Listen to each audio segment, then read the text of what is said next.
Match fixing, hand of god, penalty. না, আমি কোনো উপন্যাসের নাম বলছি না।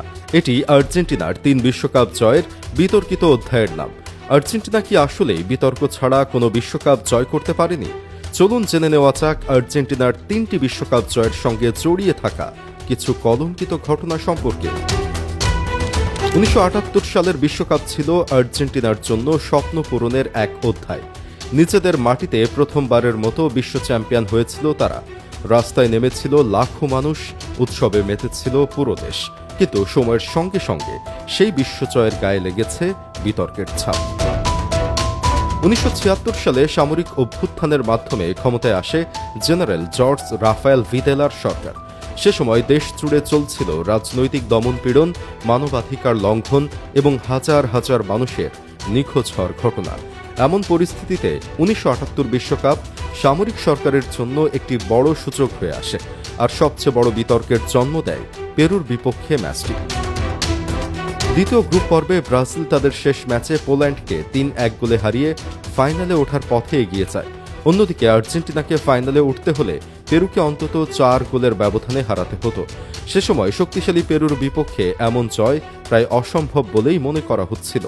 কিন্তু অবিশ্বাস্যভাবে আর্জেন্টিনা ম্যাচটি 6-0 গোলের ব্যবধানে জিতে নেয়। এরপরই শুরু হয় নানা প্রশ্ন ও সন্দেহ। বিভিন্ন সংবাদ মাধ্যম থেকে উঠে আসে ম্যাচের আগে সামরিক শাসক ভিদেলা পেরুর ড্রেসিং রুমে প্রবেশ করেছিলেন। পাশাপাশি অর্থনৈতিকভাবে খারাপ অবস্থানে থাকা পেরুকে খাদ্যশস্য ও অর্থনৈতিক সহায়তার প্রতিশ্রুতির বিষয়টিও আলোচনায় আসে। পুরো টুর্নামেন্টে দুর্দান্ত পারফরমেন্স করা পেরুর ফুটবলারদের খামখেয়ালিপানা দেখে পরে সবাই এটি বুঝতে পারে। সেই 6-0 ব্যবধানের জয় আজও ফুটবল ইতিহাসের অন্যতম আলোচিত বিতর্ক হিসেবে রয়ে গেছে। এরপর 1986 সালে ম্যারাডোনার হাত ধরে আর্জেন্টিনার দ্বিতীয় শিরোপা জয়। 22 জুন 1986 কোয়ার্টার ফাইনালে মুখোমুখি হয় আর্জেন্টিনা ও ইংল্যান্ড। ম্যাচের 51তম মিনিটে ডিয়েগো ম্যারাডোনা ইংল্যান্ডের গোলরক্ষক পিটার শিলটনের আগে বল স্পর্শ করতে গিয়ে হাত ব্যবহার করেন। রেফারি ও লাইন্সম্যান ঘটনাটি দেখতে না পাওয়ায় গোলটি বৈধ ঘোষণা করা হয়। পরবর্তীতে টেলিভিশন রিপ্লেতে স্পষ্ট দেখা যায় বলটি ম্যারাডোনার হাতে লেগেই জালে প্রবেশ করেছিল। পরে এই গোলটি ফুটবল ইতিহাসে হ্যান্ড অফ গড নামে পরিচিতি পায়।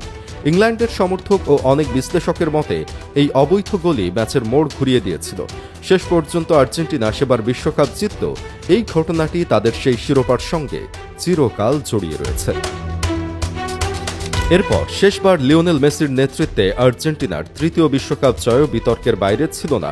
কাতার বিশ্বকাপ চলাকালে আর্জেন্টিনার পাওয়া একাধিক পেনাল্টি নিয়ে প্রশ্ন তুলেছিলেন অনেক সমর্থক, বিশ্লেষক ও প্রতিপক্ষ দলের ভক্তরা।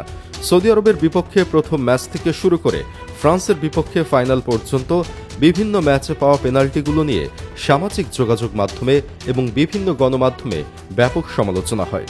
সব মিলিয়ে আর্জেন্টিনার জয় করা 3টি বিশ্বকাপের কোনোটিই যেন ছিল না বিতর্কের বাহিরে। আপনি কি মনে করেন আর্জেন্টিনা কি পারবে বিতর্কিত ছাড়া বিশ্বকাপ জয় করতে?